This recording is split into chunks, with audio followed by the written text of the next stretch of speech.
네, 오늘 저희가 오랜만에 팟캐스트 진행을 또 하게 되었는데요.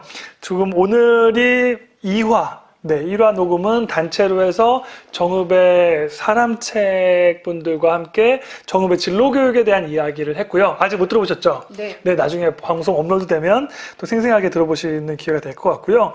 오늘은 이제 개별적인 그 2화의 게스트분을 한번 모시고 게스트분에 대해서 정읍에 사는 이야기와 그 다음에 정읍에서 어떤 일을 하시는지에 대한 이야기를 나눠보려고 합니다. 간단하게 소개 부탁드리겠습니다. 네. 정읍 칠보에서 조그맣게 텃밭 농사 짓고 귀농한 참나무 장진숙입니다. 반갑습니다. 네, 참나무님을 모시고 네, 그 귀농을 그러면 언제 하신 거죠? 귀농은 2004년도에 정읍에 하게 됐습니다. 네, 그러면 그 전에 하셨던 일은 어떤 건지 설명을 해주실 수 혹시 있을까요? 네. 이전에 하셨던 일. 졸업하고 나서는 출판사에 잠깐 근무를 했었고요. 네. 그리고 나서 일산에서 풀꽃마을이라고 하는 어린이 전문 서점을 했습니다. 네, 출판과 관련된 일을 주로 하셨던 거네요. 네. 그럼 원래 전공도 그런 쪽이셨나요? 출판과 연결된? 전공은 과학교육. 아, 과학교육. 네. 근데 교육 쪽이 있으니까 또 어떻게 보면 책과 연결이 있다고 하지만 직접적인 연결보다는 약간 간접적인 연결로 볼 수 있겠네요. 네. 네. 그러면 그렇게 과학교육을 하시고 출판 쪽 일을 하시다가 그러면 귀농을 하시는 어떤 계기나 동기가 있으셨을 것 같은데요. 네. 네네. 2000년도에 그 인도를 우연하게 후배랑 같이 여행을 하게 되면서 네. 인도에 그 사는 사람들의 모습을 보면서 도시에서 정말 소비만 하면서 사는 삶보다는 생산적인 내가 앞으로 50년 이상 살 터전을 마련하고 그곳에 내려가서 한번 생산적인 일을 해보자라고 해서 그래서 가게 됐고 아마 그 큰 계기는 인도 여행이었던 것 같습니다. 그러면 어쨌든 그냥 막연하게 얼마나 갔다 오신 거예요? 인도를? 아, 인도는 그냥 40일 정도 우와, 짧은 여행은 아닌데요? 네. 2001년도에 너무 네. 좋아서 또 갔습니다. 아, 그러셨구나. 그럼 어쨌든 인도 여행이 어떻게 보면 자신의 삶을 변화시키는 중요한 계기가 된 거라고 이해할 수 있겠네요. 네, 그렇죠. 인도, 그럼 어느 지역을 다니신 거예요? 40일이면 꽤 많은 시간인데, 네, 여행치고는. 한국에서는. 외국에서는 사실은 한두 달 여행하는 거 아무렇지도 않은데, 한국의 기본적인 어떤 업무 스타일이나 휴가에 쓰는 걸로 보면 40일은 진짜 퇴직하지 않으면 못 가는 여행이기 때문에, 네, 어느 지역 가셨어요? 2000년도 갈 때는 델리에서 들어가갖고 뭄바이 쪽, 중부 네. 인도 쪽을 돌고요.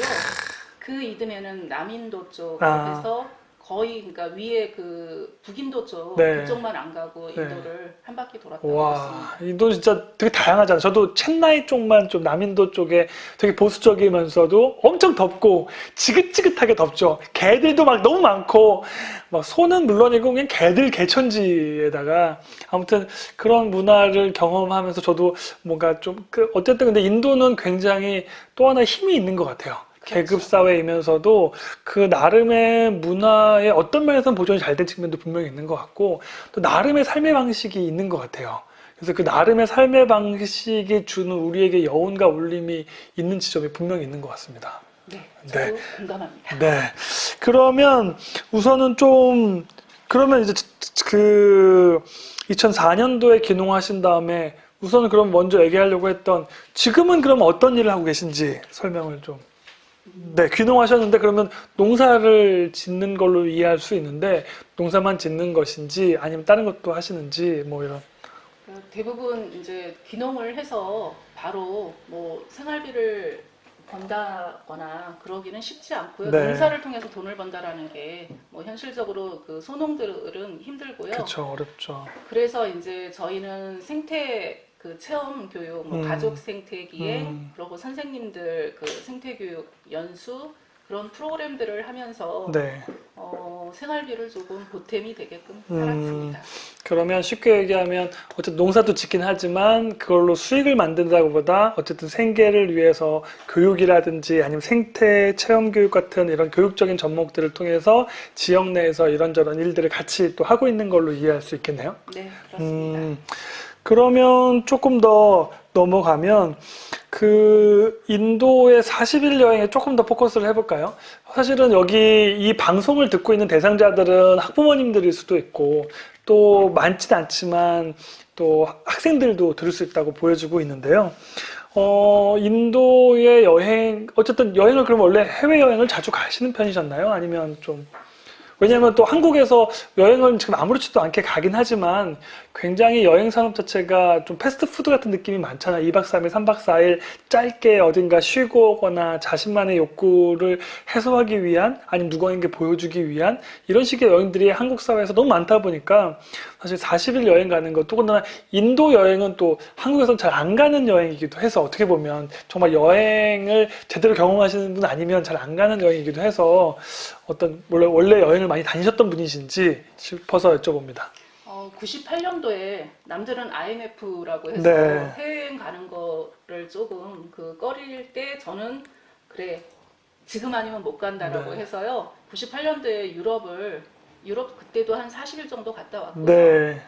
그때는 그냥 막연하게 처음 여행이었었고 그리고 결혼을 네. 안 한 상태여갖고 아, 15kg 배낭 짊어지고 아. 그냥 가고 싶은 대로 유레일 패스 끊어서 아. 뭐 기차에서 숙박비 절약하려고 자기도 하고 아, 그러면서 갔던 계기가 되고 그리고 인도라고 하는 곳은 그러니까 그 당시만 해도 그렇게 사람들한테 많이 알려지지 않은 네. 곳이고 그럼에도 불구하고 좀 자연에 순응하면서 그 작게 소비하는 삶에 대해서 고민을 네. 하던 시기였기 때문에 그래서 이제 인도를 여행을 가게 됐습니다. 네. 그러면 어쨌든 좀 여행에 좀 더 포커스를 맞춰보면 좋을 것 같은데, 98년도에 어쨌든 유럽 여행을 가셨는데, 그럼 일반적으로 퇴사하시고 가신 건가요?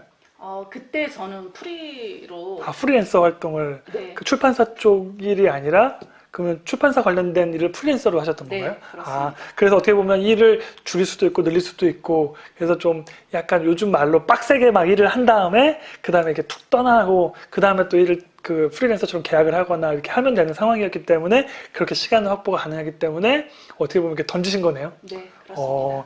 그럼 첫 여행이 유럽으로 해외여행을 가신 건가요? 네. 그럼 40일에 이는 어디서 하셨고 아웃은 어디서 하셨나요? 이는 영국 런던으로 했고요. 네. 아웃은 프랑스 파리로. 전형적인 코스네요. 그렇죠. 아주 전형적인 유럽 그렇죠. 여행의 전형적인 코스를 했고, 그러면 어쨌든 유럽은 어쨌든 굉장히 다양한 국가를 한꺼번에 경험하기에 더군다나 소위 말해 서양 문화의 근본 같은 곳이어서 문화적으로도 여러 가지 배울 수 있는 것들도 많기도 하고 또 여러 가지 있을 수 있겠는데 어디가 제일 인상 깊으셨나요? 저는 스위스 음, 그 융프라우 음, 뭐 대부분 다 네. 거기가 다들 마음에 든다라고 그쵸. 하는데 전형적으로 한국 사람들이 가장 인상 깊게 보는 것 중에 하나가 스위스 융플라우 딱 그 왜냐면 모델. 제가 어릴 적 봤던 알프스 네. 소녀의 하이디를 아, 꿈꾸면서 하이디처럼 한번 스위스 여행을 아, 하면 어떨까 해서 갔는데 현실은 뭐 그렇지는 않았었고요. 물가가 생각보다 비싸더라고요. 네. 스위스 물가가 엄청나죠, 사실은. 그만큼 돈도 잘 버는데, 스위스 사람들은. 그리고 스위스의 그 조그만 땅덩어리 되게 다양한 문화가 또 있다고. 저는 스위스는 못 가봤는데, 스위스 친구들이랑 얘기해보면, 이 친구는 독일어 쓰고, 이 친구는 영어만 쓰고, 이 친구는 뭐 다양하게 쓰고, 문화가 되게 다양하고, 되게 인종도 되게 다양한 문화 속에서 그런 게 있더라고요. 네, 만나보면. 그러면 유럽 여행을 그렇게 갔다 오신 다음에, 그 다음에 또 다른 여행은 안 가셨나요? 네, 그렇죠. 그러다가 돈을 모았어요. 돈을 모아요. 우선 어쨌든 일반적으로 우리 생각처럼 여행을 가기 위해서는 돈을 모아야 되는 상황이기 때문에 어쨌든 그렇게 그러면 유럽 여행 갔다 오신 다음에 이렇게 계속 또 모으시고 그 다음에 지르신 곳이 인도였던 건가요? 네. 그러면 어쨌든 그 인도도 40일, 유럽도 40에 어쨌든 꽂히시는 스타일이신 것 같은데 그러면 어쨌든 왜냐하면 인도를 가는 게 어쨌든 쉽진 않은 건데 어떤 계기로 인도를 선택하셨는지 여쭤봐도 될까요? 인도는 그 당시에 제가 아까도 얘기했듯이 그러니까 좀 덜 소비하면서 도시에서 막 경쟁하면서 살기보다는 인도에서 주로 제일 많이 들었던 게 no problem.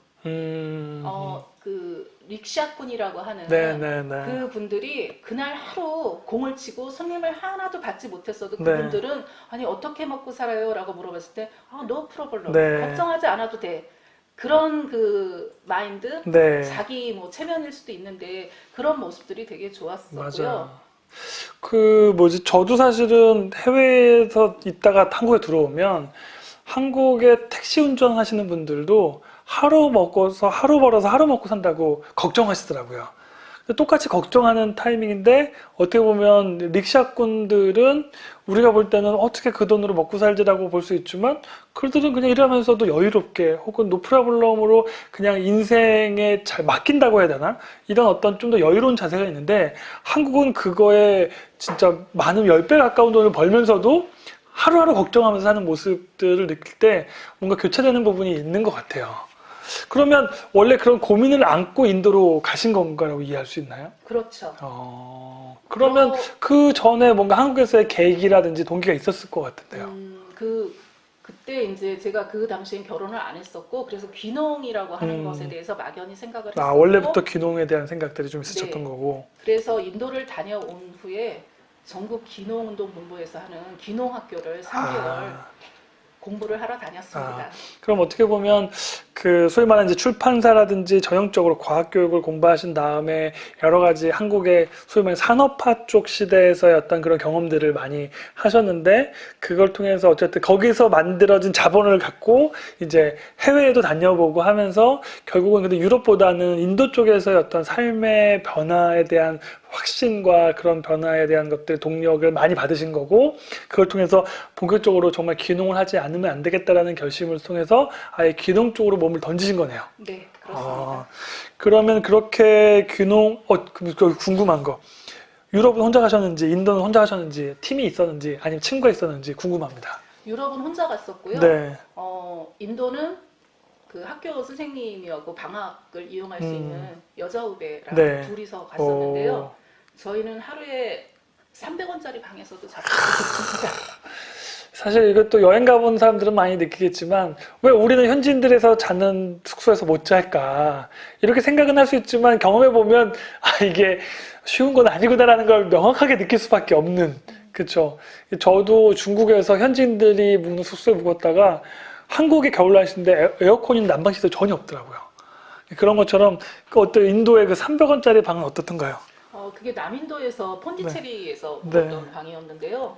그냥 시멘트 바닥에 베드 있고 그리고 위에 팬 선풍기가 달려 있었고 저한테는 굉장히 이 정도면은 훌륭하다. No problem. 네. 그렇게 또 경험을 하실 수 있는.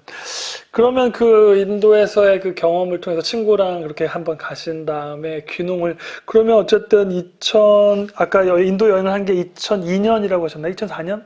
2001년, 그쵸. 2002년. 2001년과 2002년도에 인도 여행을 갔다 오시고, 그럼 그때 이후로 계속 귀농을 공부하시고 준비하신 거네요? 네, 그렇습니다.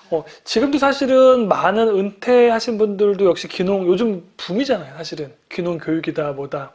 귀농의 핵심은 뭘까요?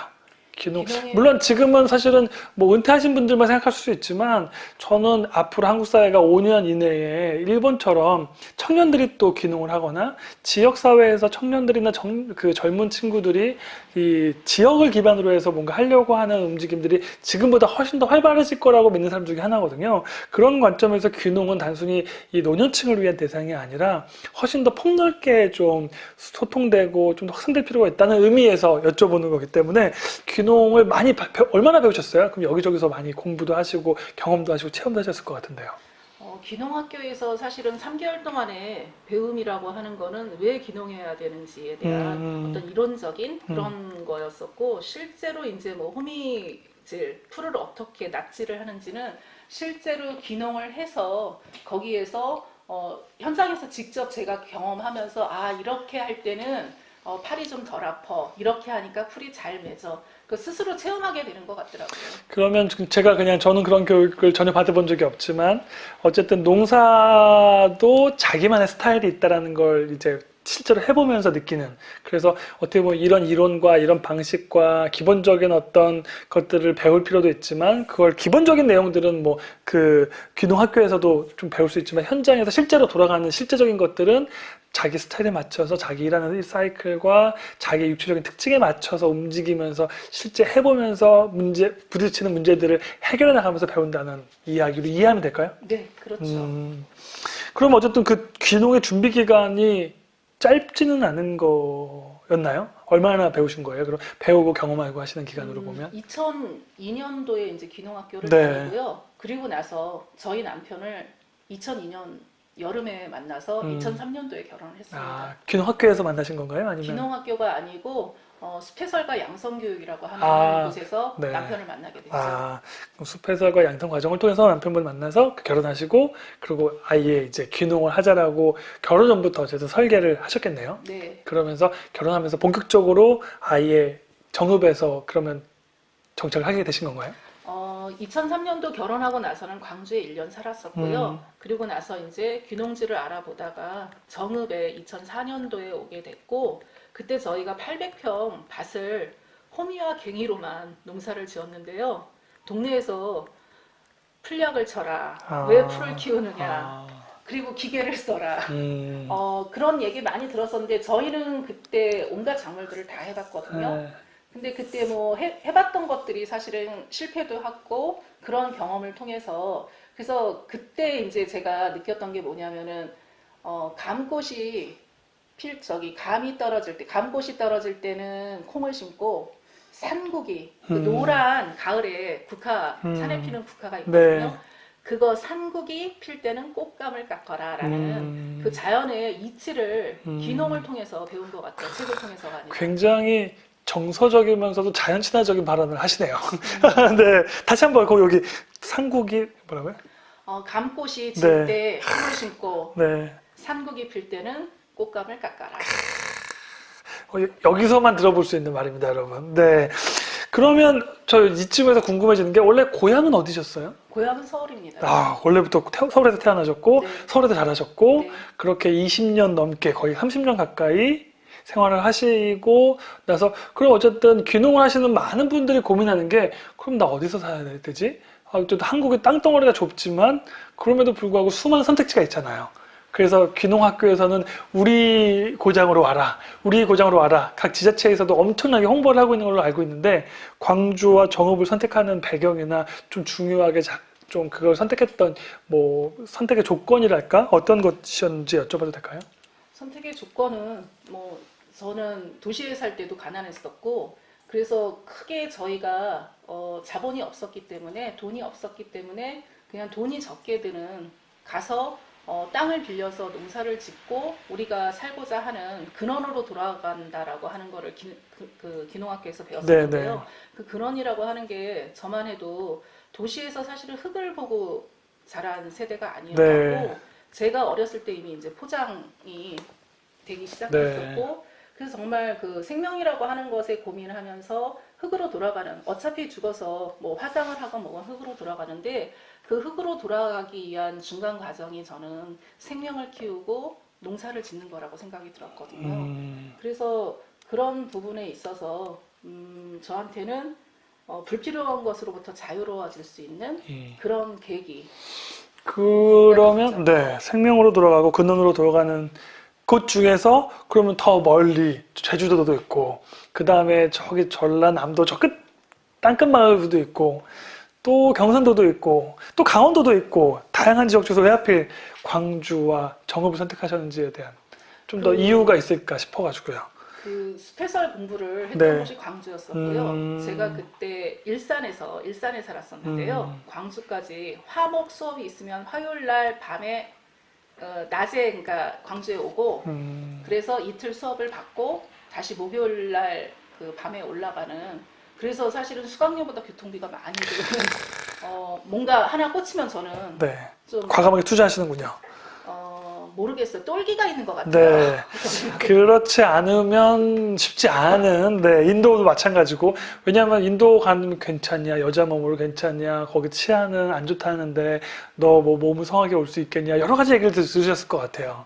근데 좀 똘끼가 아니면 쉽지 않은, 네, 그런 것 같습니다. 그럼 어쨌든 그렇게 어떻게 보면 숲 해설사를 공부했던 인연으로 어떻게 보면 광주를 선택하게 되고, 그러면 광주에서 또 정읍은 또 어떤 배경으로?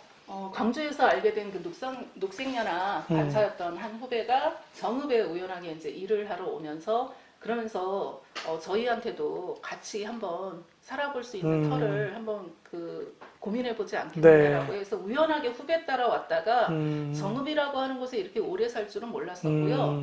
그리고 제가 2008년도부터 지난해 있는 대안학교에 근무를 잠깐 했었는데 그때는 진안 쪽으로 갈 생각을 하고도 있었었는데 네. 결국은 이제 뭐 어디를 가도 처음 정착한 곳이 고향 같은 생각도 들고 제2의 고향.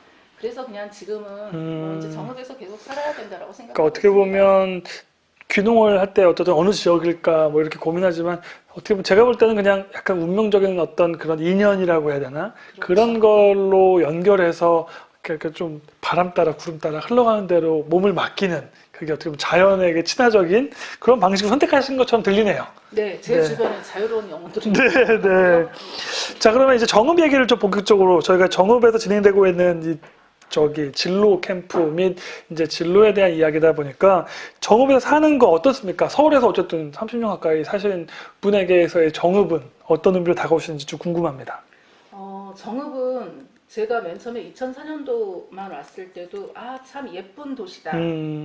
농축 산업에 기반을 둔 네, 그 농촌 도시고 네, 그리고 시내와 그 농촌이 적절하게 인구 배치돼 있었던 것 같고 근데 이제 지금 제가 14년 네. 살고 있으면서는 정읍시가 시내가 굉장히 많이 아파트도 지어지고 고층 네. 아파트가 사실 많아졌죠. 네. 처음 오면서. 그래서 정읍이 뭐 이제 내장산도 있고 사실은 생태적인 자원도 굉장히 많은데 축산 쪽이 아마 소, 돼지, 뭐 개, 닭 전체 다 해갖고 정읍이 그 가축 두수로 하면은 아마 넘버 3 안에 들 정도로 굉장히 많이 키우고 있거든요. 네, 되게 일반인들에게는 그 정읍을 잘 모르는 저 같은 사람에게는 굉장히 생소한 정보인 것 같네요. 네. 그래서 이제 그런 부분에 있어서 좀 더 그런 것들이 좀 확장이 안 되고 생태 도시라고 하는 그런 그 정읍이 갖고 있는 고유한 그 자연 자원을 좀 보존하고 그 다음에 그걸 통해서 후세들한테도 좀 널리 전달해 줄 수 있는 그런 그 마인드를 갖고 있는 사람들이 같이 도시를 만들어 갔으면 좋겠다라는 생각을 하고 있습니다. 네. 그럼 어쨌든 정읍이 14년 정도 정읍에서 살면서 경험한 바에 의하면 초기에는 좀 나름 이제 도농의 어떤 그런 배합도 좋았고 갖고 있는 자원들이 어느 정도 좀 있었는데 지금은 어떻게 보면 도시 쪽은 굉장히 빨리 발전했다고 느껴지는 반면 농촌 쪽이나 축산 쪽이나 이런 것들은 자체에 갖고 있는 자원들을 그만큼은 도시보다는 많이 개발을 못한 거 아닌가에 대한 아쉬움이 있다고 느껴지는데 맞습니까?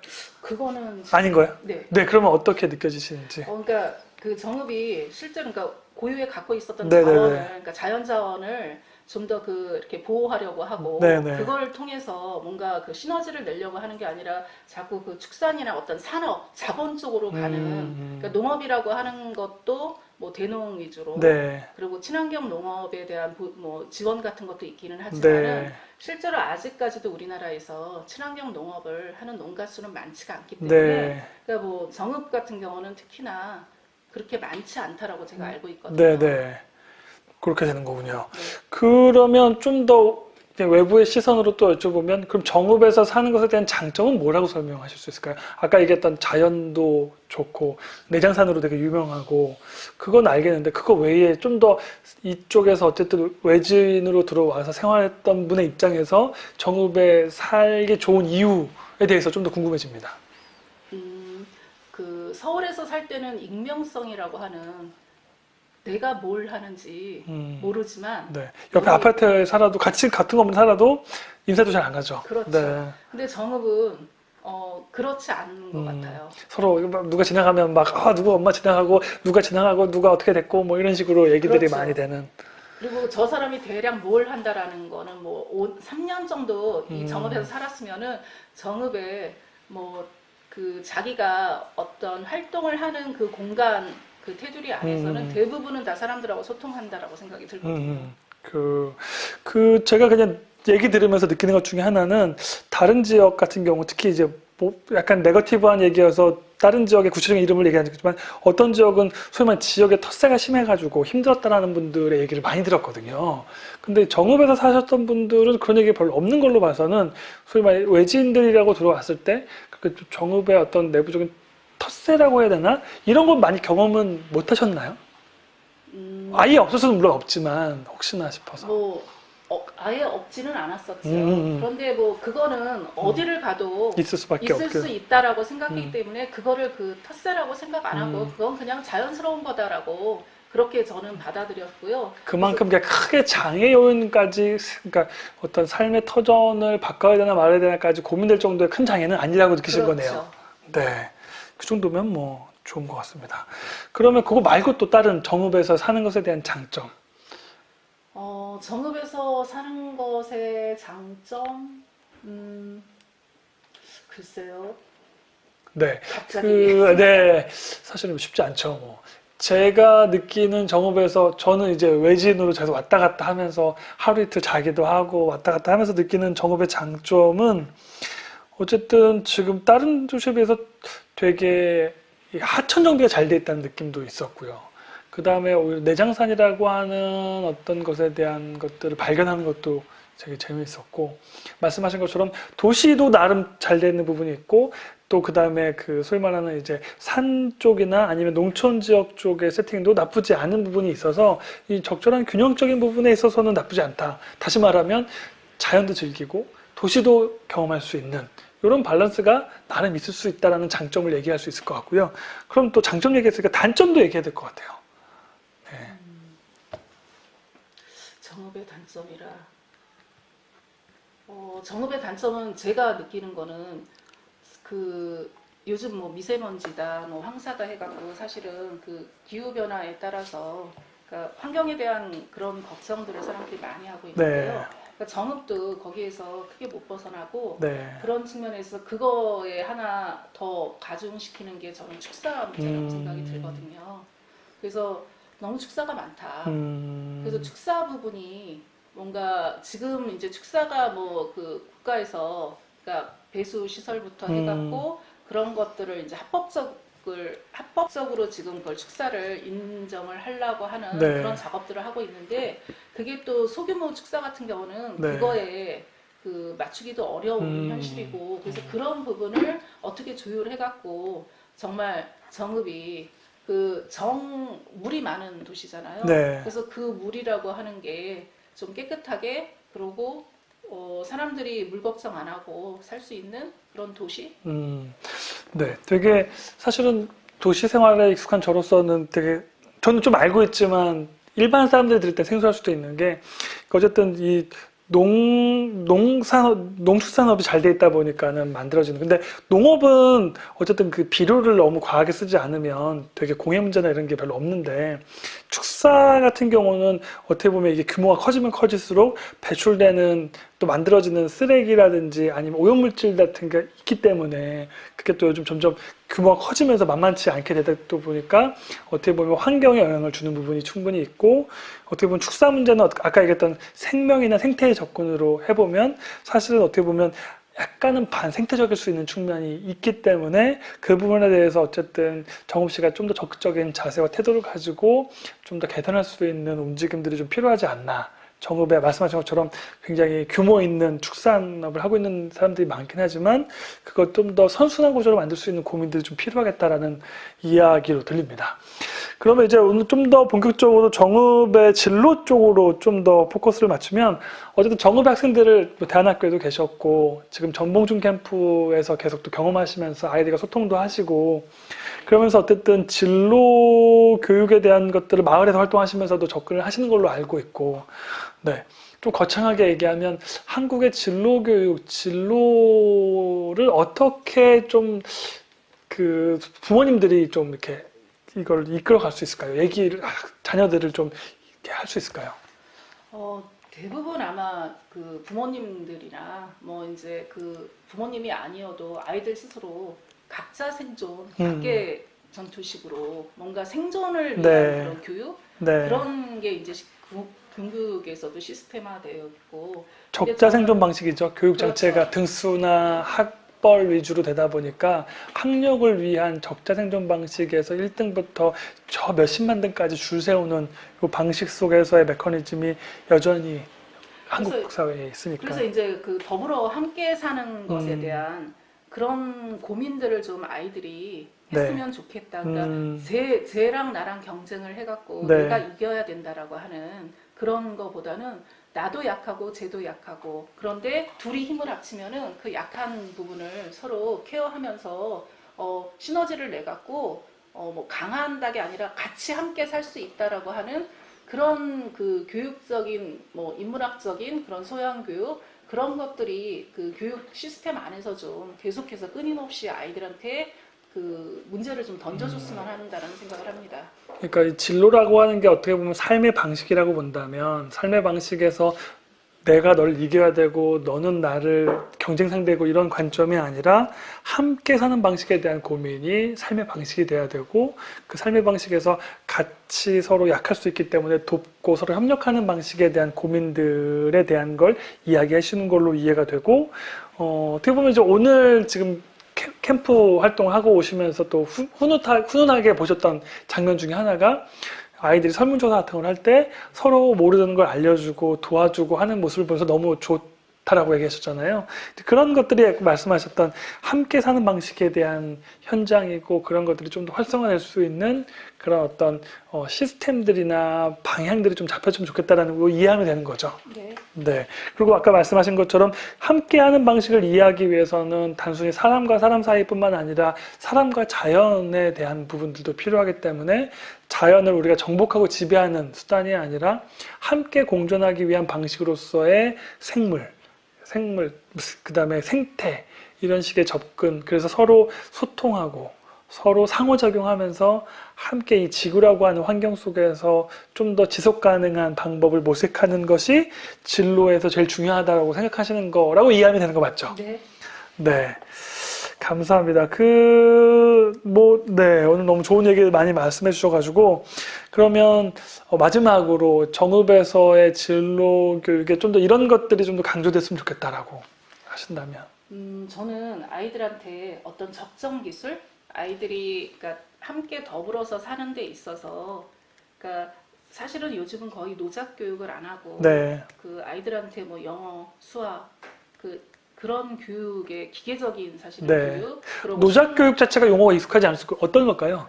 노동을 통해서 네. 어떤 그런 노동이나 네. 뭘 만드는 작업을 통해서 네네. 그러니까 아이들 스스로가 왜 이게 필요한지, 네. 왜 이거는 나에게 불필요한지를 스스로 판단할 수 있는 네. 그런 거를 심어주는 게 노작교육이라고 저는 네. 생각을 하고요. 그래서 그런 부분에 있어서 좀 아이들한테 적정 기술을 익히고 실행하게끔 하는 그런 프로그램들이 학교에서도 공교육에서도 좀 있었으면 맞아요. 합니다. 근데 대안교육 쪽에서는 이 부분이 좀 활발한 부분이 있긴 하더라고요. 뭔가 집을 만들어 본다거나 자기가 쓰는 책상을 만들어 본다거나 그런 식으로 있는데 한국에서는 워낙 하나의 부품처럼 그래서 획일적인 교육과 획일적인 국영수라든지 사실은 사회 나가면 얼마나 쓰일지도 모르는 그런 방식의 교육이 아니라 실제 생활에서 필요한 노동에 대한 경험이라든지 무언가 내가 필요한 것은 내가 만들 수 있는 그런 부분에 대한 교육을 통해서 삶의 여러 가지 고민들을 함께 풀어나가는 그런 교육이 좀 더 되었으면 좋겠다라는 말씀으로